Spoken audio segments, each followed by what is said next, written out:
Fantastic. Hello, brothers and sisters, and welcome back to another awesome episode of Gothically Yours, Professor M. I'm Professor M, and today I'm wishing everyone a wonderful 2023 World Goth Day. Now, I received a comment on my channel asking me to make a very special video on World Goth Day. Well, of course, I wanted to oblige and say, why not? What an excellent idea that is. So I hope today you will enjoy this very special episode of World Goth Day with a Q and an A. Join me. And usually on my channel I usually have my flashcards over here, and I usually have questions which I answer. Today I'm going to be doing something completely different. I am now sitting in a very special room, and there is a computer screen in front of me. And what I'm going to be doing is I'm going to Google the words, what is Goth Day? And we're going to find out exactly what the computer says. And I'm going to answer their questions, because I know there are things like Reddit, whatever that thing. And there's another thing called Aurora. Anyways, those are like question and answer question sites. And there's another one called WikiHow. And people will actually put their opinion on stuff when they have absolutely no idea about the subject matter whatsoever. So I'm going to actually just do that right now. So I'm going to just type in over here, what is Goth Day? Woo! Okay, believe it or not, 46,500,000 results in 0.42 seconds came up with World Goth Day, celebrating it as this year on May 22nd. Well, that's just wonderful. But there are people who've answered. I'm going to pull this over here. So I'm going to answer some of the things down here. It says, what exactly is Goth Day? An opportunity for people who are dressed in dark clothing to gather together and celebrate the goth scene. Well, obviously. Celebrates these souls and celebrates darkness through music, art, and media. World Goth Day celebrates subculture aspects of goth subculture and celebration of fashion shows. Fashion shows? Ooh, here's something interesting. World Goth Day was started by somebody in the UK, suggesting it should be held on May 22nd. And I guess it's been going on since that time. Ooh, CNN did a report on us too here. The dark side of World Goth Day. Slather on your eyeliner and get ready to sway in place to the strains of Sisters of Mercy. Well, I've been doing that for over 30 years. I don't need him to tell me to do that. Ooh, so there are some questions down here on the bottom. More people have asked questions. Happy World Goth Day. Yes, famous goth. 25 famous goths on the World Goth Day. Well, there is a lot of material to go over here. So let me now check out the questions and see if I can answer some of them in a Professor M style. Let's do that. Okie dokie. Now, if you just scroll down, and you'll see there's a very particular interesting channel down here. It says, what is goth? And I just clicked on it. And it says, simply put, goth is someone who finds beauty in things otherwise considered dark. I will have to agree, yes. We find beauty in darkness. That is what gathers us all together from all walks of life, from every nation all over the world. And very interesting enough, there's someone who had asked me before, what country do you think has the most goths in the world? Well, I was thinking to myself all the countries that I have traveled to, and I would probably say Germany is an epicenter, because that's where we have two of the major festivals that go on. No, I have never been to the festivals yet in my life. However, I do have great plans to go there and see them dressed in my best attire. Actually, Black Friday, who is one of our most popular goth sisters, have done several festival shows from there. I've been watching her program for over 7 years. I know she had done one when she was married to another fellow who she married in Germany, and later on she had gone there, I guess, after they had traveled up to Scotland. But to answer the question, what country has the most goths? I would probably say Germany is leading the way. The UK would be either second, followed by the United States. And then we're going to go into some parts of Europe. I'm receiving messages now from Scandinavia. I just received one just the other day from Sweden. I know she's probably listening to me now. Right now, I also wanted to mention that we have Latino brothers and sisters who not only celebrate the Day of the Dead, but they also have led the way as being a part of the cultural community of being very much interested into goth culture. And those countries are Colombia, Peru, Argentina, oh, actually, let's see what I have over here. Mexico and Brazil. I actually had to write that down. I wrote down over here before we even started the program because I was researching something earlier. But those countries, we have Latino brothers and sisters who love it. Now, one slight interesting fact you may not know. There are goths in India. And yes, they are lovely. Absolutely lovely. It is a hidden thing. If I say there are goths in Japan, people say, oh yeah, J-goth, I understand that, and other cultures around Asia, but in India you would be surprised that there are a community of goth-loving brothers and sisters, and we need to celebrate all our diversities around the world. So with that being answered, I would probably put Germany as first, probably the most buoyant of all the countries for Gotham, or the epicenter right now. Even though the UK was where it began, there are just more goth brothers and sisters located in Germany at this time. So let's go on to another question over here. Quora, if I said that right, Quora. There's a huge list in front of me of people that wrote things over here, and they ask, what is goth and what are goth like in person? Oh, I'll start over again. What is goth and what are goths like in person? Well, you're looking at one, darling. Sit down. You in the brown jacket. I see you over there. Why are you wearing brown jacket on my channel? Take that off. Oh, steampunk. That's the other channel. I'll leave a link down below. You can click on that. Brown jackets on my channel. How dare you? On the bottom over here, it says goth is a subculture rooted in the aspects of 80s. No, it is not. That is wrong information. The goth subculture started at the post-punk movement of 1976. Goth literature, appreciation for the morbid side of life, dark fashion. We can trace goth back to its roots. The term goth comes from the Visigoths that sacked Rome. Yes, shala. I don't really think it's all too important to know where the terminology for goth comes from.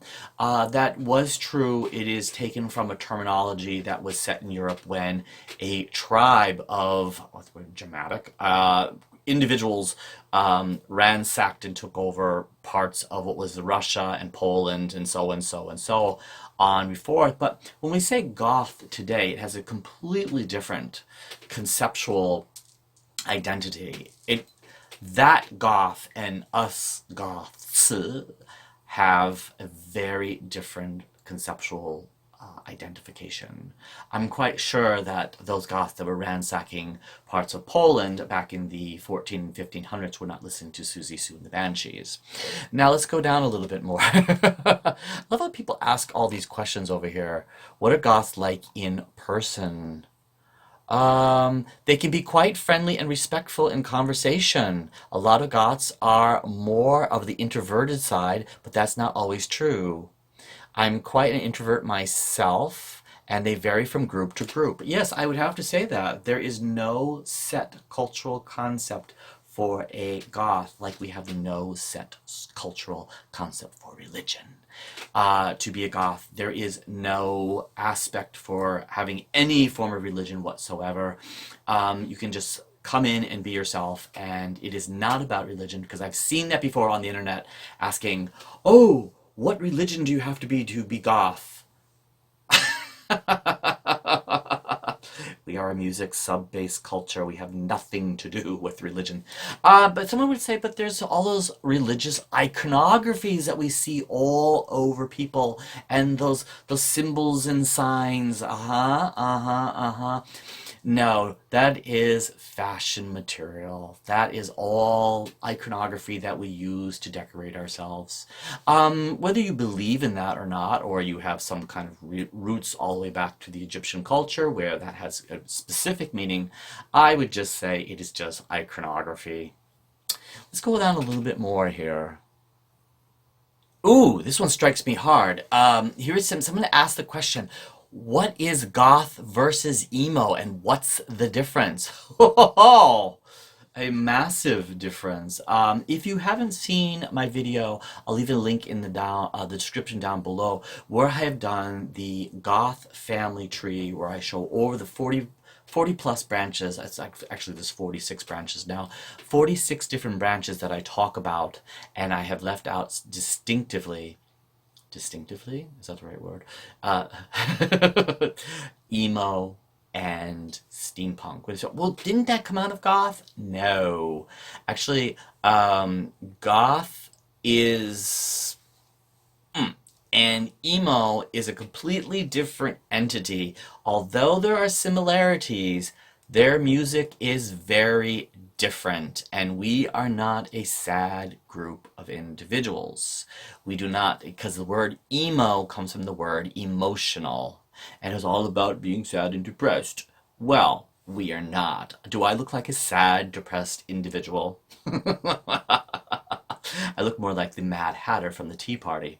Actually, if you go on the other side to the steampunk culture, someone actually said, oh, that's just goth, that people are wearing brown. Like I was pulling that guy out in the background of there, you in the brown jacket, dump it. No, steampunk is not an excuse to wear, for goths to wear brown. No, that is not. That is a completely different entity. That is its own entitlement. We have nothing to do with all of this ancient technology of gears and so on and so forth. If you look at the goth subculture, it is beauty and darkness. When you look at steampunk, there's a lot of light going on there. There's a vast different in cultural aspects and stuff like this. Emo over here to my right, very, very different. Not sad at all. All right, there's your answer from Professor M. Let's go down a little bit more. Oh, and here's a very interesting article. Ex-goths explain what got them into gothdom and why they ultimately dropped it. I would question to say if they were ever goth at all. Take that.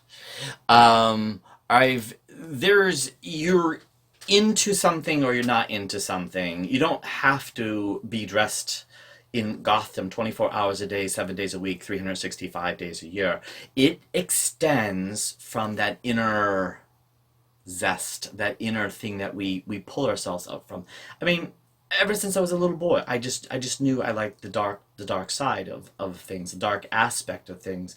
I mean, you can go to work, you can be dressed up really nice. If you haven't seen my videos on corporate goth, which is now over 1,000+ point whatever clickety clicks on there, check it out. Go see what I wear to work. I mean, I wear black nearly every day or almost every day. Not always. I usually dress some other colors, blue and red and stuff like that, dark purples.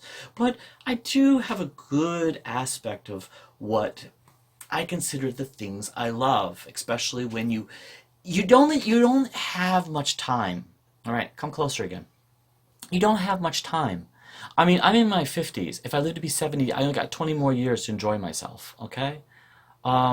You just really, you got to think about that. The whole do it tomorrow or when I get there, it don't happen, okay? If you're going to be enjoying something, take a step, go go do it and go enjoy yourself a little bit. You know, take a try at it. One of the best stories I had ever heard, which I thought was life-changing to me, there was a woman in a Woman's Day magazine. Yes, Professor M was reading a Woman's Day magazine. I don't remember the name of the magazine, but this one lady said she wanted to buy a bathing suit. And she spent 30 years of her life going into department stores every summer, looking at the bathing suits and putting them back on the rack. And every single time for 30 years she said, well, I'll buy it when I'm thin. She was a plus size woman. She wrote on the bottom of the article that she wasted 30 years of her life. And then one day she woke up to realize it wasn't going to happen. That the body that she was born into was the body that she was born into. And to have to accept herself and start enjoying her life. She went out and found a plus size bathing suit and enjoyed herself. The same applies for the goth scene. If you really enjoy goth music, goth culture, goth makeup, whatever like this, enjoy yourself. Even if it's just for yourself. You don't have to, you know, for the whole world to see. Just enjoy yourself. Be happy. You know, I find myself doing all kinds of really gothically cool stuff. You can find me searching and researching stuff on Victorian old abandoned mansions and old horror movies and other spooky stuff and creepy, strange things, and people are like, ah, it's strange, weird. But I enjoy myself, and I'm having a good time with that. This article here, that's all, folks. Ex-Goth explained what got them into Gotham and how they ultimately dropped it. That sounds like the difference between fashion and fad. I believe these people were caught up in a fad. Fashion is eternal. Fashion is forever. Fashion doesn't change. Fashion lasts from year to year to year to year. I'm trying to think of the man who created this incredible chair, Mies van der Rohe. He was a European designer, and he designed a chair that has lasted for over 90 years. I think it's called the MR chair. And it doesn't matter what time period you put it in, it's perfectly made. That's the difference between fad and fashion. A fad can be limited and you get into something and it fizzes and it goes away. Fashion remains forever. So if you're into gothdom and really are into Gotham, you don't ultimately drop it. Let's find out. The style of goth is way too expensive.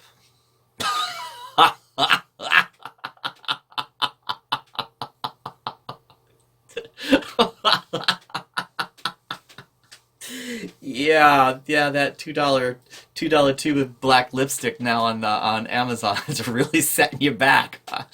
Now, what this individual is talking about over here is the $385 boots. That's what they're really talking about. Something edgy and rebellious. No, my goodness gracious me. This is why. This is how far away we've gotten from the DIY goth from the 80s to the 2020 goth where we have to go buy something on the internet to be goth. No, you go to a thrift store, you go home, you get some dye, you dye it, you cut it, you sew it, you slice it, you create a completely new fashion. It's called DIY, or in our case, DIG, do it your goth. Too expensive, give me a break. Anyways, I'm almost ready to share one more thing here. Ooh, and this one is the most important one before I end. Being goth gets harder as you age.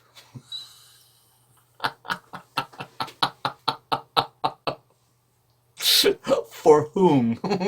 For me, it's an enlightenment. The older I've gotten, the more better I've gotten. And I welcome all of my elder goth brothers and sisters who are coming back to the scene. You know, it does feel like coming home.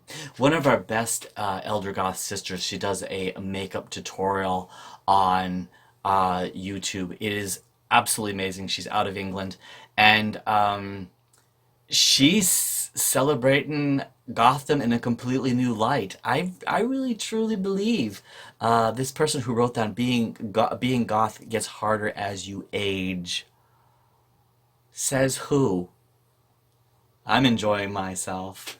Well, with that being said, looking back, answering some of the questions here that I've just found on the internet, randomly just scrolling down after punching in what is goth, could open up a completely new aspect of life here. If you are out there and you have any questions you want to ask me, please by all means leave your questions down below. I'll be excited to make a new video and answer them. This is probably the first time I'm opening up the channel to the Q&A, I should say, for all my brothers and sisters watching. And baby bats, if you have any questions, feel free to ask. There are no stupid questions down below, and there's a 99.99% chance I will write you back. I hope that you've enjoyed this very special internet World Goth Day Q&A answer video. And as always, gothically yours, Professor M.